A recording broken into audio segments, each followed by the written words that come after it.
This is Bhavya from Do Little Tech, and today we'll be looking at the procurement module of our ERP system. So let's navigate to it.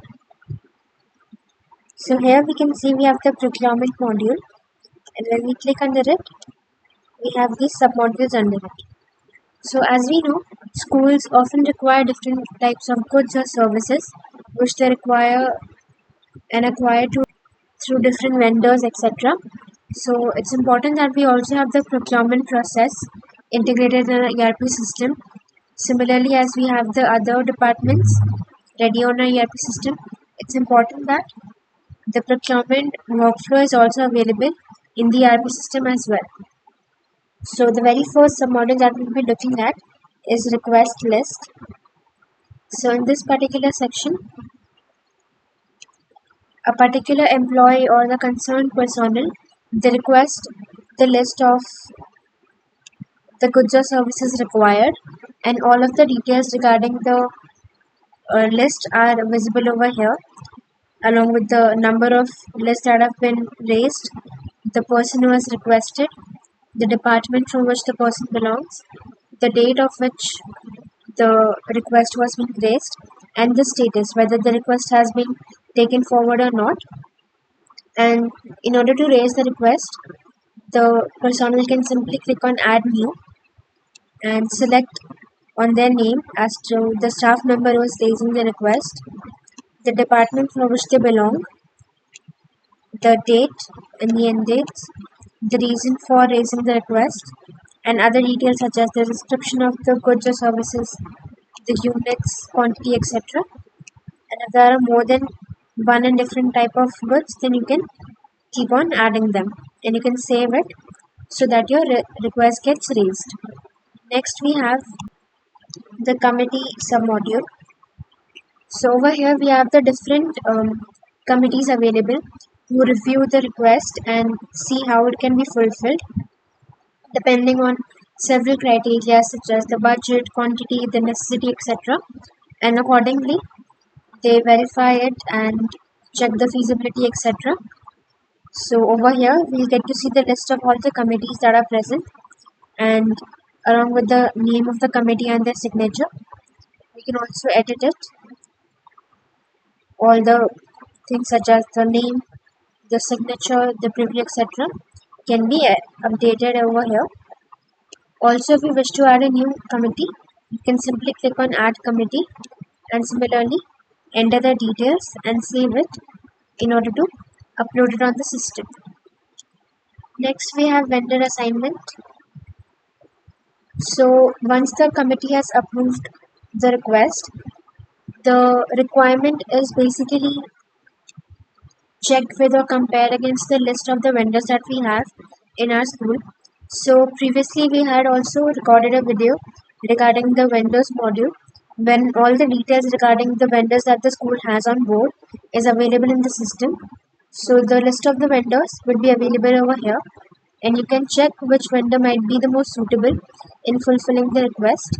And in case there's any vendor that is not a part of the system, you can simply add their records by clicking on add vendor and add their name, their contact details, addresses, pin code and previous balance, etc.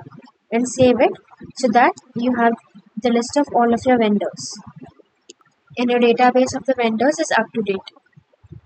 So this is necessary as we get to know whether the vendors that we have are they suitable enough or appropriate to fulfill a request and which one of them should be chosen.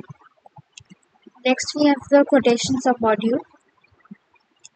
So the suitable vendors that are being chosen by the committee, then they are being contacted and they send their quotations to the school, college or the academy, and then we have the different quotations from all the vendors.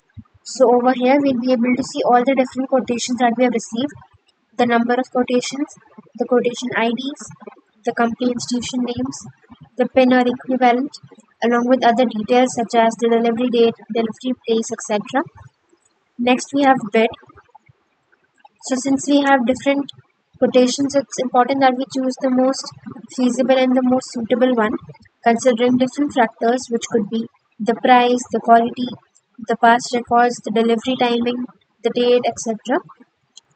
So over here, we can maintain the bid analysis, wherein since we already know we have multiple quotations from different vendors, this particular bid analysis will help the committee members to choose the most reliable and the most feasible vendor in order to fulfill the procurement request.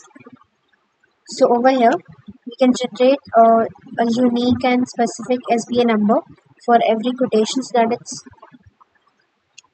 helpful for us in the future for tracking and auditing purposes. Then you can also mention the location and the quotation ID along with the dates.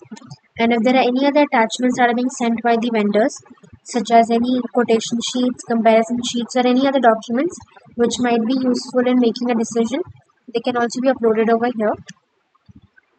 And the committee members or the committee names that are being involved in the decision making, they can be added over here.